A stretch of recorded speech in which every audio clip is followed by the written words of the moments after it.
On va retrouver nos équipes qui sont sur le terrain et Marie-Victoire Dieudonné qui nous attend avec Axel Rebaud. Vous êtes où précisément, Marie-Victoire Dieudonné? Oh, mais je pense que vous êtes à l'intérieur d'un domicile où les personnes sont revenues. C'est ou dans un hôtel, me dit-on? Dites-moi, Marie-Victoire.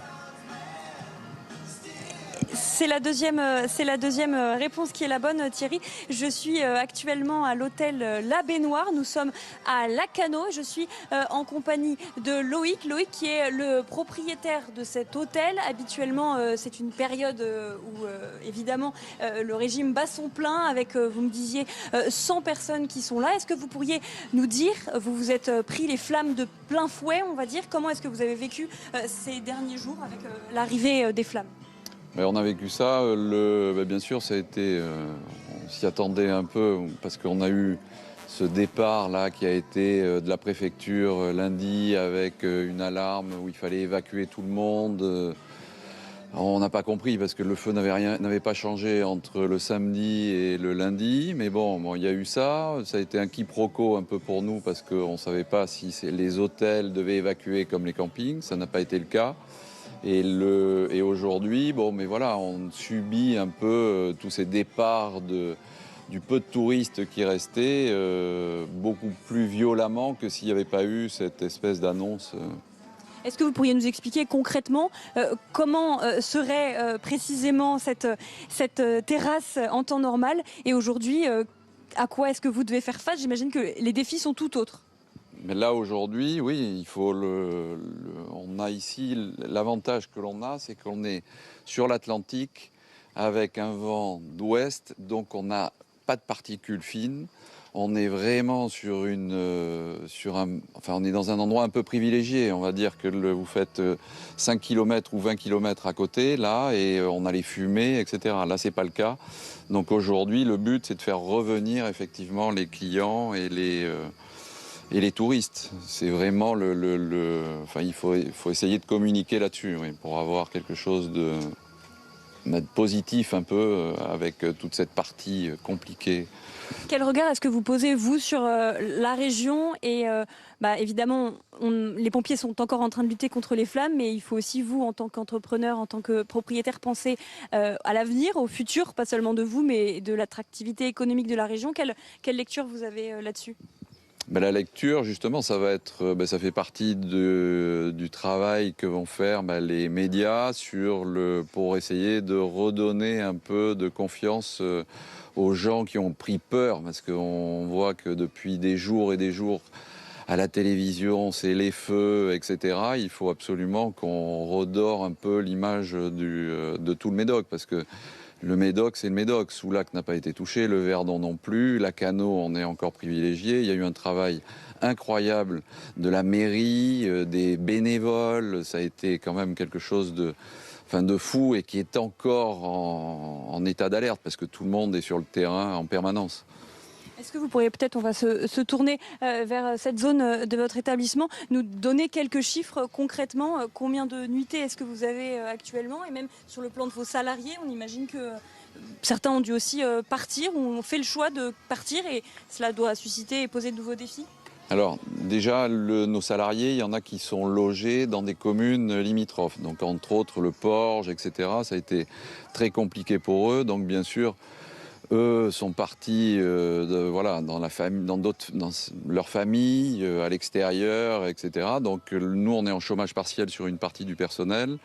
Maintenant, je voulais remercier d'ailleurs toutes nos équipes qui ont été super mobilisées. Tout le monde est resté là. Il y a eu vraiment une espèce de motivation et de cohésion. Donc ça a été vraiment... il faut le souligner. Et après, effectivement, on a eu des clients qui sont restés, comme là. On a quelques clients qui sont encore là et qui ont passé une semaine ici, complètement hors du temps. C'était assez bizarre d'ailleurs, parce qu'on savait qu'il y avait le feu à 10 km. Et ici, on était comme dans un petit no man's land. C'était assez particulier, oui.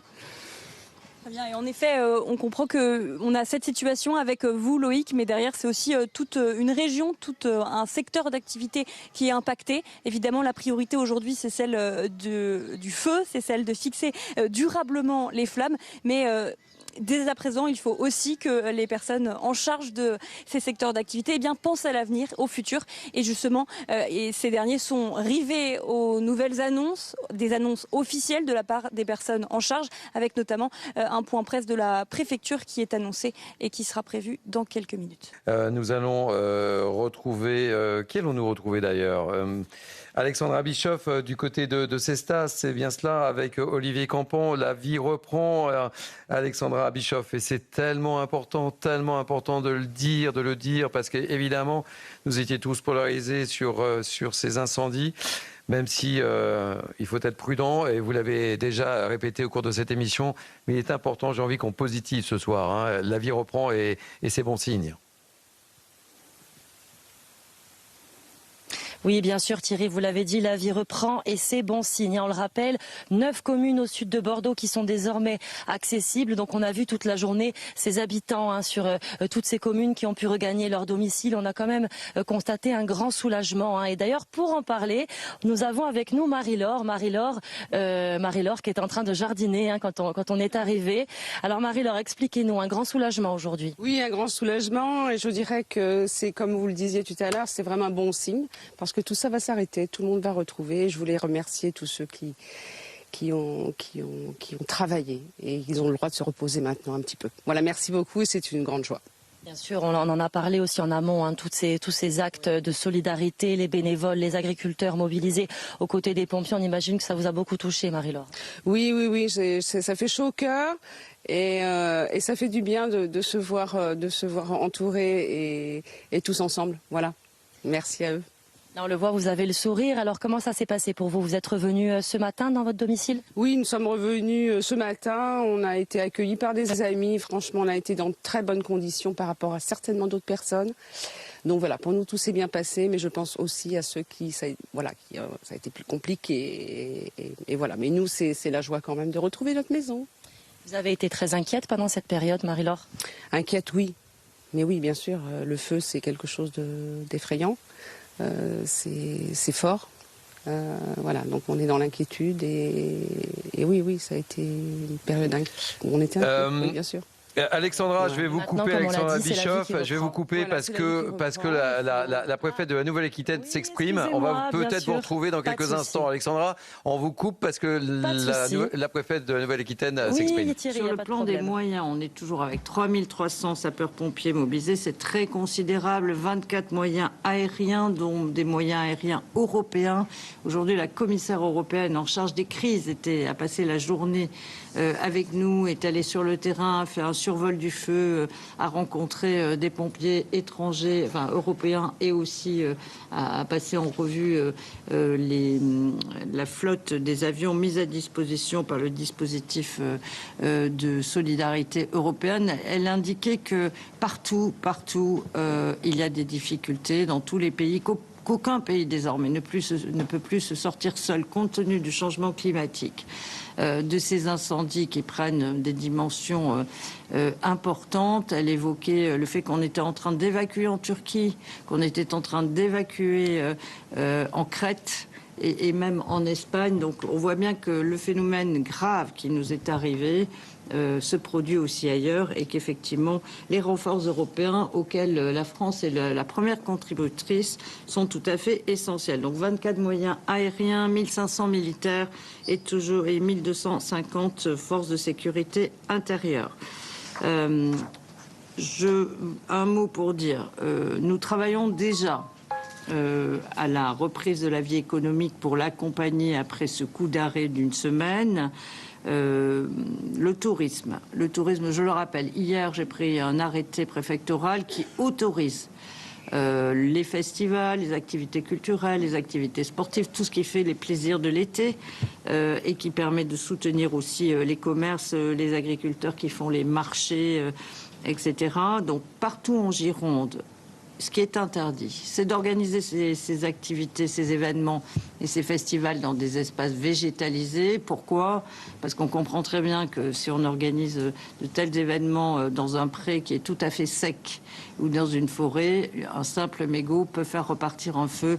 Et nous avons besoin que nos sapeurs-pompiers se concentrent absolument sur les points chauds qui restent à combattre. Sur la rive droite de la Garonne, aucun problème, sous réserve que ça ne soit pas sur un espace végétalisé. Donc, sur la rive gauche. Voilà, c'était la conférence de presse de la préfète de la Nouvelle-Aquitaine. On a des petits problèmes de connexion, donc si le fil rouge avec le fil vert refonctionne, on retournera la voir. Mais nous sommes avec Marc Fleury, vice-président du syndicat national des sapeurs-pompiers professionnels. Merci Marc Fleury d'être avec nous ce soir sur CNews et sur Europe 1. Je voulais vous avoir pour faire un point précis. On a envie de se dire que voilà, la page se tourne, mais en étant vigilant, très vigilant, alors que on a vu qu'un certain nombre d'habitants qui avaient été évacués ont pu regagner aujourd'hui leur domicile pour leur plus grand bonheur, mais la vigilance est de mise. Marc Fleury, quel est l'état de la situation selon vous? Oui, bonsoir. On vous entend, Marc, hein? Bonsoir, excusez-moi. Oui, alors effectivement, la situation se calme, mais je pense qu'il ne faut surtout pas relâcher l'effort, puisque il va y avoir un gros travail à faire maintenant par les équipes sur place pour finaliser l'extinction. Donc le noyage de toutes les fumerolles qui restent et sur le nombre d'hectares parcourus, c'est un travail colossal. Pour rappel, Fontainebleau, les collègues sont encore en train d'effectuer ce travail. Et puis la détresse hydrique de la végétation est toujours là. Et donc, on peut se retrouver dans la même situation dans quelques heures, quelques jours, quelques semaines, à moins que la météo soit plus favorable. Oui, on l'a vu tout au long de cette journée. Nos équipes ont accompagné bon nombre de vos collègues sur le terrain. Il y a un travail de fond, un travail de fourmi, je le qualifie comme ça, pardonnez-moi pour l'expression, hein, mais pour éteindre les petites flamèches, humidifier le terrain. Et c'est un véritable, c'est une autre mission hein, qui commence.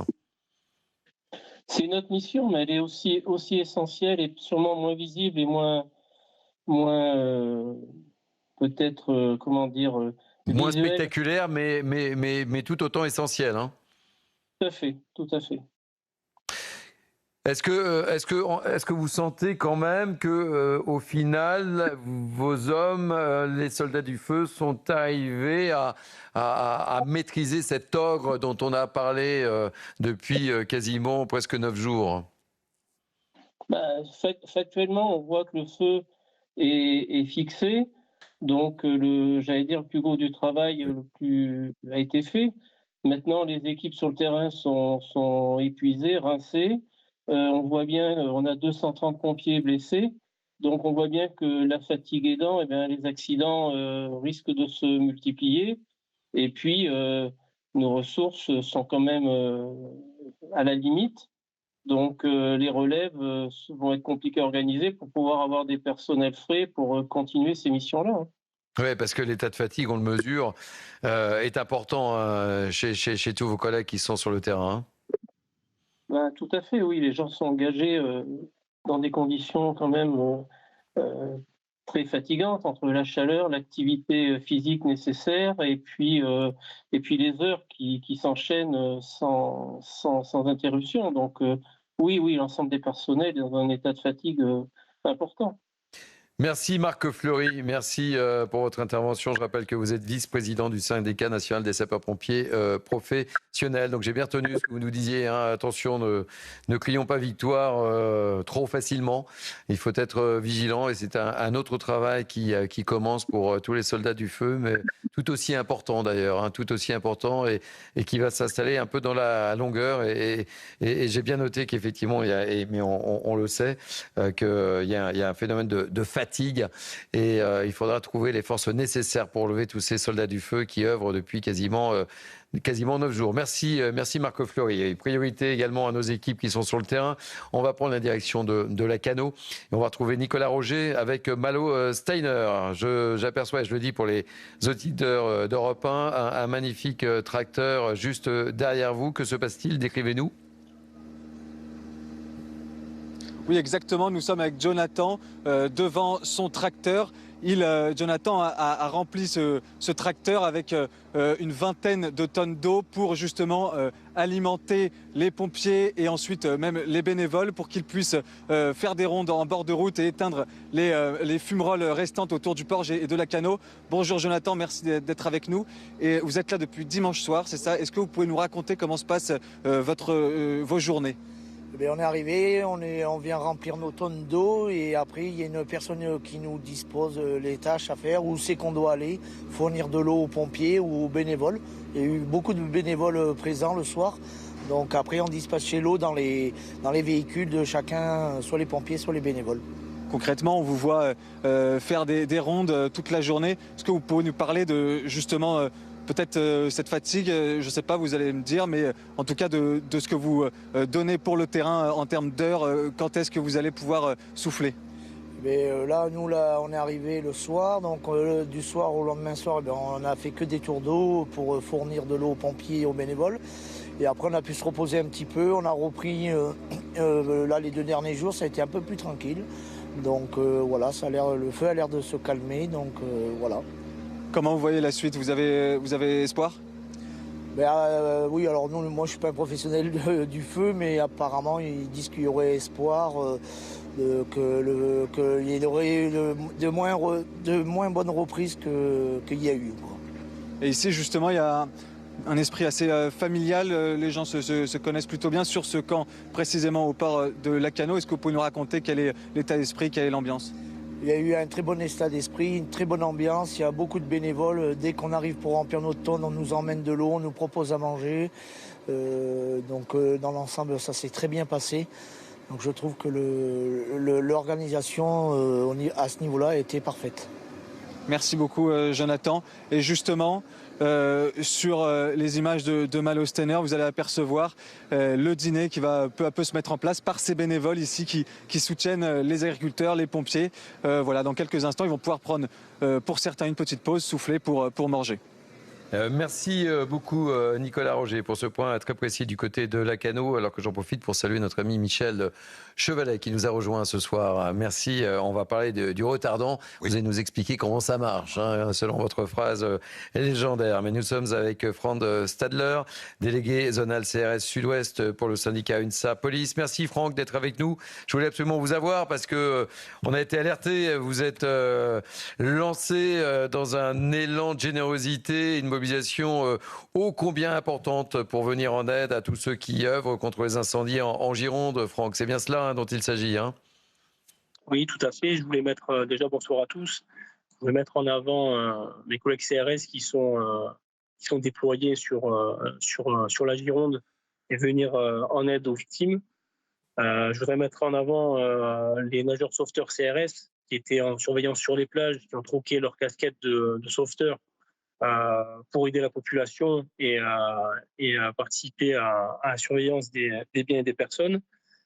Mes collègues des unités traditionnelles, dites traditionnelles, de Limoges, de Poitiers, de Lille, de Montauban, qui sont venus, qui ont été détournés de leur mission pour venir aider la population, et aussi nos SMS qui ont déployé des ELE, plus communément appelés des camions à eau, pour venir prêter main forte aux pompiers, et ainsi qu'aux motocyclistes CRS qui ont effectué des escortes pour les pompiers et pour des escortes sanitaires.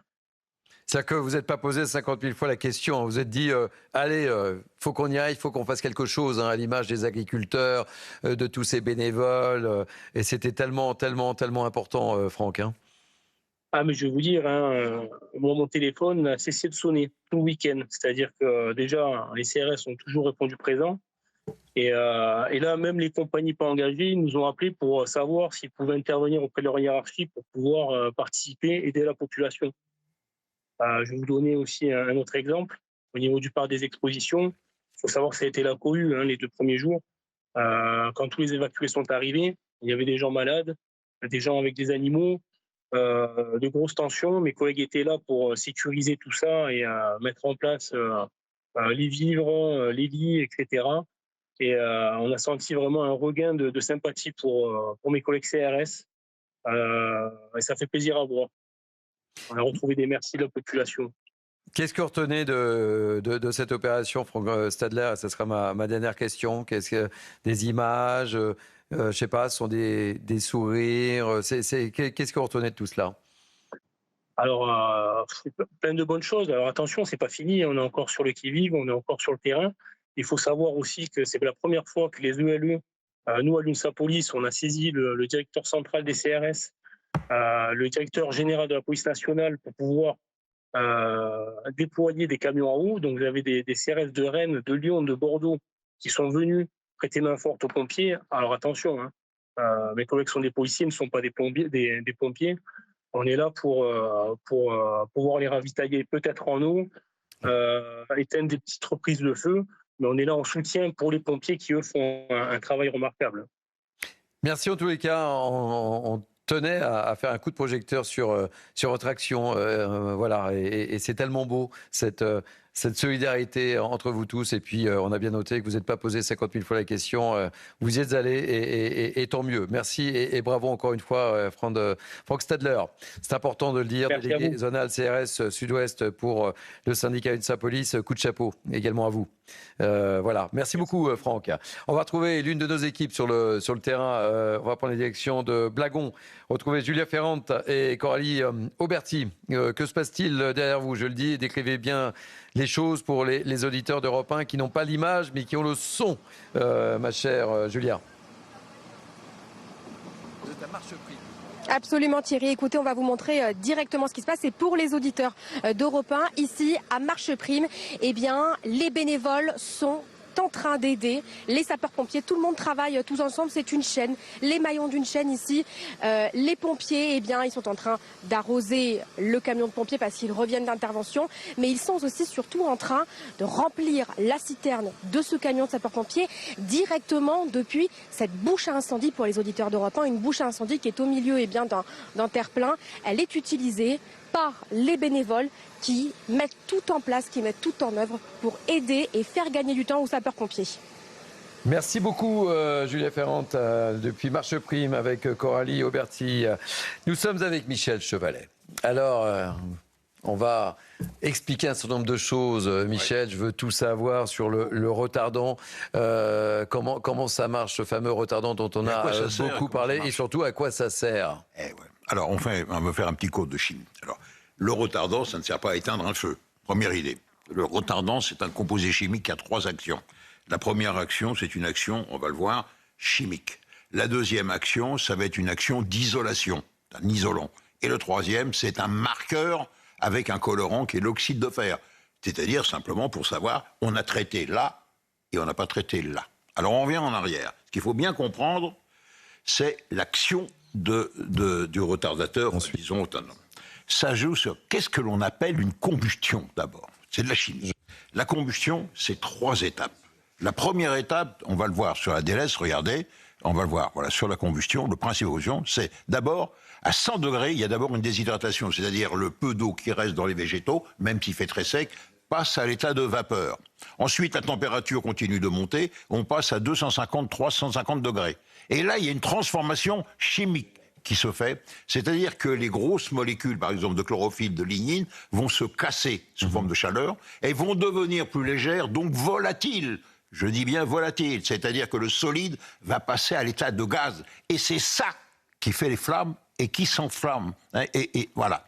Et puis après, le troisième stade, quand il ne reste plus que du charbon, du carbone, c'est celui qui va brûler à partir de 800 degrés. Il faut bien comprendre ça. Donc, vous avez vu, la clé du retardant, c'est de jouer sur le passage de l'état solide à l'état vapeur.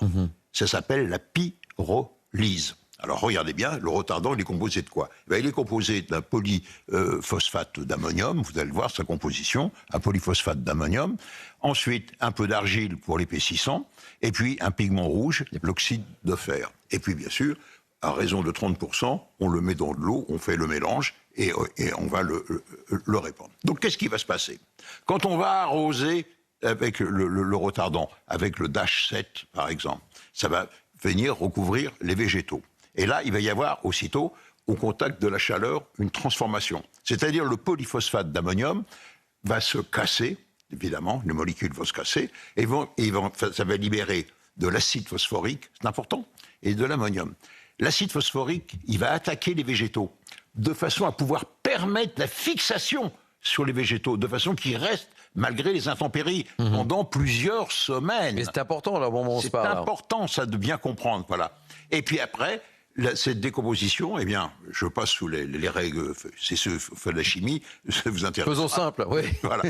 Il va se former un composé qui, au contact de la chaleur, et on y arrive, va faire une croûte isolante. Et protectrice. Croûte isolante qui va empêcher la pyrolyse de passer de 250 à 700 degrés. Donc on a une marge. Donc on gagne des fois beaucoup de temps, ce qui permet l'action à ce moment-là des pompiers. Je me résume, le rôle du retardant, c'est de retarder le passage de l'état solide des végétaux à l'état de vapeur qui, seules les vapeurs, s'enflamment. Merci. On a tout compris, comme d'habitude, comment ça marche le retardant, parce que c'est vrai qu'on en a beaucoup parlé. Voilà. Les téléspectateurs. Alors c'est pas toxique, il faut dire. C'est pas toxique, c'est la question que j'allais vous poser. Voilà, non, heureusement, c'est pas toxique. Et puis, il peut rester avec, s'il pleut un peu, il peut rester. S'il y a des très grosses averses, eh ben, il faut remettre une nouvelle couche. Et c'est important également, puisque on parle de petites flamèches, etc. Pour le moment, on a vu la mission des pompiers aujourd'hui, et ça évite la reprise. Petite flamèche, voilà. Mettent le feu à un gros massif.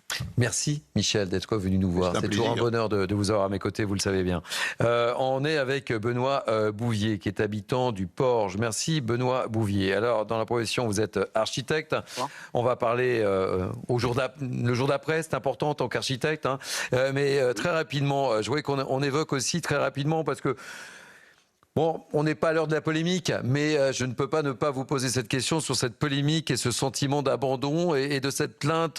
J'ai vu ça dans la presse, ça commence à monter, une plainte collective est en préparation dans votre commune, alors qu'on parle d'unité, de synergie, etc. Et malgré tout, est-ce que vous pouvez nous dire quelques mots sur cette plainte qui est en train de se mettre en place? Vous avez le sentiment de ne pas avoir été traité comme les autres, c'est bien cela, hein, je résume très, très simplement, Benoît. C'est exactement ça. En fait, on a eu l'impression d'être abandonné à un moment donné, c'est-à-dire jeudi soir. Des ordres ont été donnés.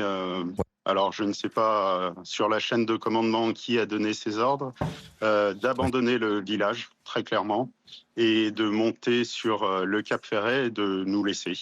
On était tous présents avec nos enfants. On n'a pas eu la sirène qui devait être déclenchée par Madame la préfète.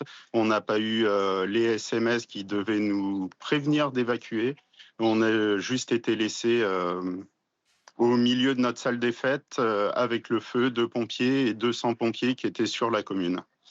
Donc, à partir de là, on s'est dit qu'il fallait qu'on fasse quelque chose, se faire entendre auprès de l'État et au niveau des décisionnaires, ceux qui ont pris ces décisions d'une vie contre une autre vie. La nôtre n'est pas moins valable que quelqu'un qui vit au Cap Ferret.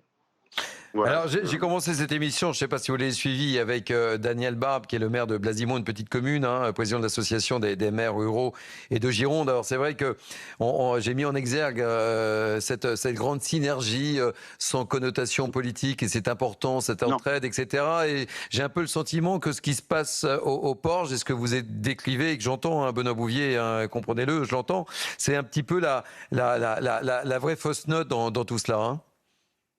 Alors, c'est une vraie fausse note, oui. Alors, pour être très clair, on ne s'est pas occupé de l'État. On a enlevé cette strate qui est au-dessus de nous et on s'est débrouillé entre nous entre petits villages ou plus gros villages. Et on a monté cette salle des fêtes avec les bras des locaux, avec notre équipe municipale qui nous a aidés et qui est toujours présente. Et on a fait, alors je ne peux pas vous dire, plus de 14 000 repas avec des dons, avec des achats, avec les centres commerciaux du coin où on a payé, hein, il n'y a pas que des dons. Et on s'est occupé tout seul de nos habitants et des pompiers qui venaient nous sauver et qui sont encore là et qui mangent matin, midi, soir, après-midi et qu'on remercie énormément. On remercie les agriculteurs, les bénévoles, les locaux, notre équipe municipale. Benoît, Voilà. cette plainte, parce que j'ai une autre question à vous poser derrière, cette plainte va être déposée et quand ?